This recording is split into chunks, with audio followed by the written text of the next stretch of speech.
Hello, is Nikki. Welcome to part 6. I hope you are having a glorious week and all is going well and that you've had some good sleep this week. It's been busy times in our house and I am looking forward to the bank holiday weekend and having some downtime, some chill time and maybe some sleeps. That would be lovely. All right, today I am talking about return on investment. And I'm using that phrase because I think that it applies to lots of different currencies. And some of them I'm going to be looking at today and working through, I guess, with you, some areas to think about. Now, return on investment certainly wasn't discussed when we were children or teenagers. It wasn't something that was taught, and it's something that we've all had to learn and work through ourselves. So I'm going to start very honestly. So as a teenager or in early 20s, you might buy yourself a new top for the weekend.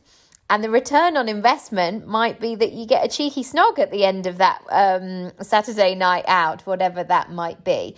And so therefore, that might be a lovely success.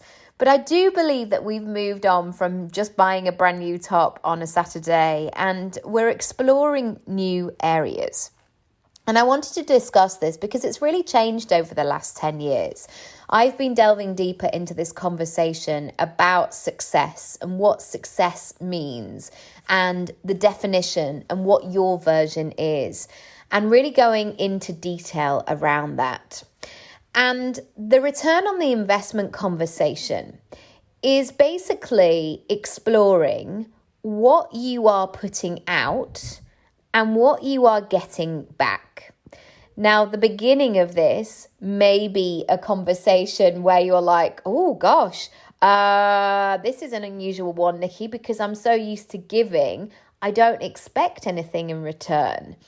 And again, this has been interesting for me over the years because there have definitely been times, certainly over the last 10 years and beyond that, where I've got to a stage where I think I've got nothing left to give. I've got nothing left in the tank.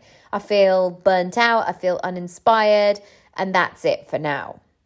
And so as I continue through this journey of life and through self-development and growing my business, I'm really paying attention to these areas. And I'm going to talk about some of them today. When I talk about return on investment, I want to talk about, firstly, time. How long is it going to take you to do this thing? And are you getting a sense of something coming back? Are you getting a ripple effect of how you spend your time now and actually feeling and seeing and experiencing something great back? Now, this can be very frustrating sometimes because you can feel like you are putting so much time into something and you're not seeing that result straight away. And it's a real learning moment where you might be thinking, oh my gosh, come on now, come on, surely something is going to happen or tip in my favor, or all the hard work is going to pay off. Firstly, in that instance, I think it's really important to connect to what that vision is. So if you're spending a lot of time on something, do you know why you are doing it? So I've worked with lots of clients who, for example, want to go and get some speaking gigs. And they may feel for 6 months or so or something like that they're putting a lot of time in. They're creating their website, they're writing out what topics they might talk about, they're practicing things, they're pitching, they're sending emails, they're recording video content, hoping that somebody might see it. And for a while it may feel like nobody's seeing it, none of the right people are seeing it, but it's having that faith of doing that work right now. Equally, I am a huge believer that quite often, this is for me, I can't speak for everybody. If I have all day to do something, I can make something last all day and I can still be scrabbling around at the 10 to of the hour. If, however, I've got 2 hours and I've got 8 things on my to-do list, it may be that I can just get everything done and just ticked off the list. And so this return on investment, when I'm talking about time, what I really mean is focus, I think. I think it's about focus, and do you know how you are using your time? And this is an exploration into busy work. Are you always doing busy things? Are you feeling stretched? Are you feeling overwhelmed? And if that is the case, it may be time to really start to look at how you are using your time. The second thing is about money. And one thing that you could do is to look at your expenses. Even though I am helped in terms of tax returns and things like that, not to pay them, that is for sure. I guess because I've always done it, I am very, very familiar, and I've spoken about this on the podcast before, I'm very, very familiar with my expenses.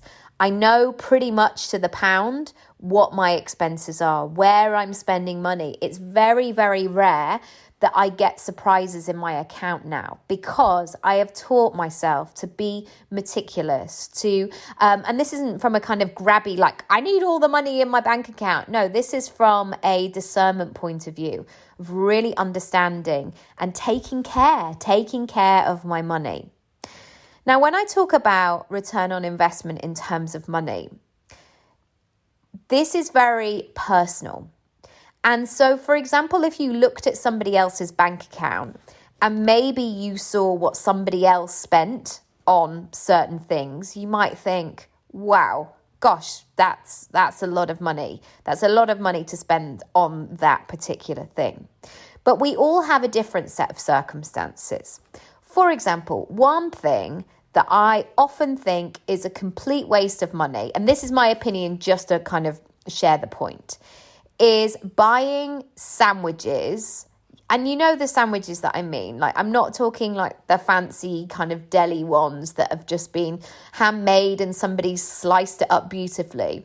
I'm talking about those egg sandwiches that sometimes you might get in a small supermarket or a petrol station. And you might look at them and go, how long has that egg sandwich been sitting there? What is that meat in there? What is that thing going on? And you can see that bread looking really, really droopy. For some people, they might go, it's a sandwich, I need to eat, I'm busy, I'm moving on to the next thing.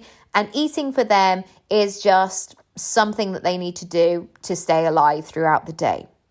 For me, I would either rather spend more money on something tasty and delicious, or I don't mind making it myself. And I have been known as well to take my own sandwiches to places and do all those sorts of things.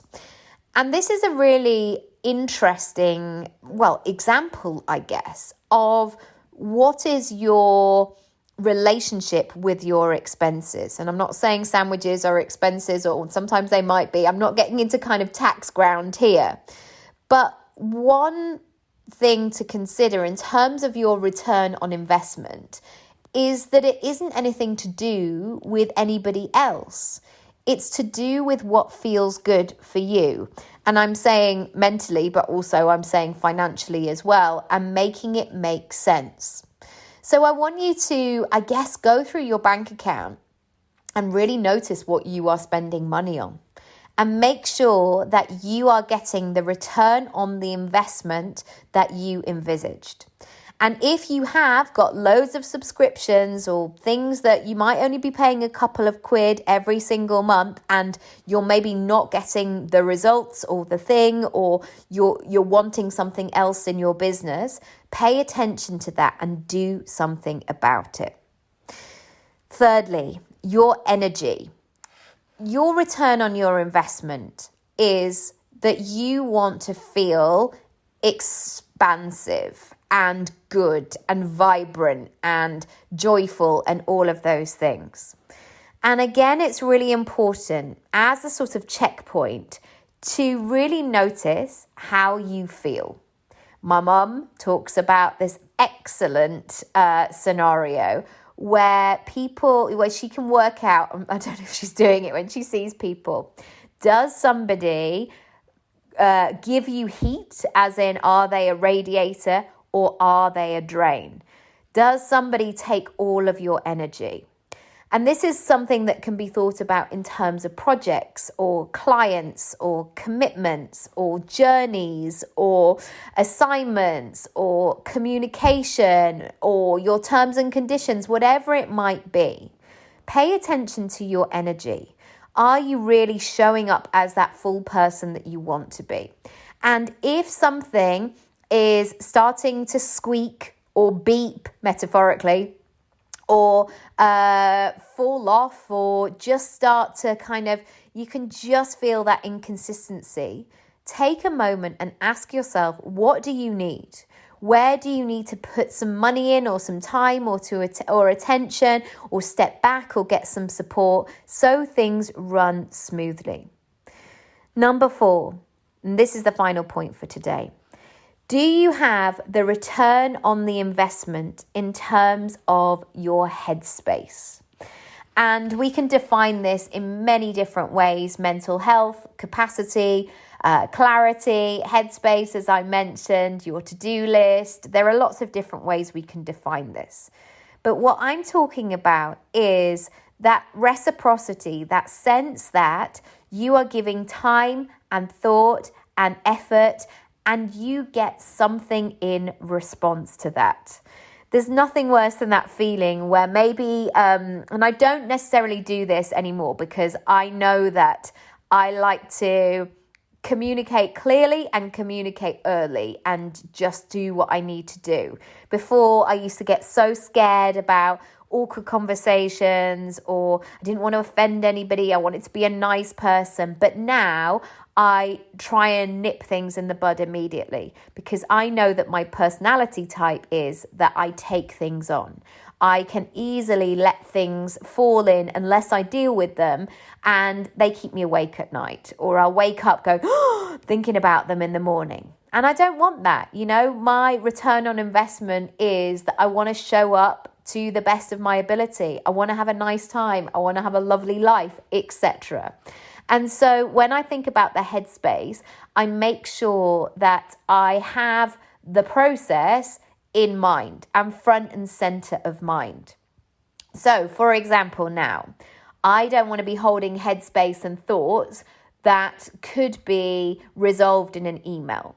So, for example, say I was offered a speaking gig and everything would be booked and sorted, but they hadn't mentioned the fee, for example. Instead of getting to that stage where I'm actually delivering the thing and then I have that conversation afterwards, I communicate early. What is the fee for this? How is this going to work? I ask all those beautiful open questions, because that way I can then switch in to that energetic space of, yay, okay, great, let's do this thing. And so that return on investment of doing that hard work now, and I'm saying hard work in inverted commas, or having that awkward, and again, in inverted commas, conversation, it saves so much time and energy later on. So that's it for today. I would love you to think about what came up for you. Where do you need to look at your return on investment?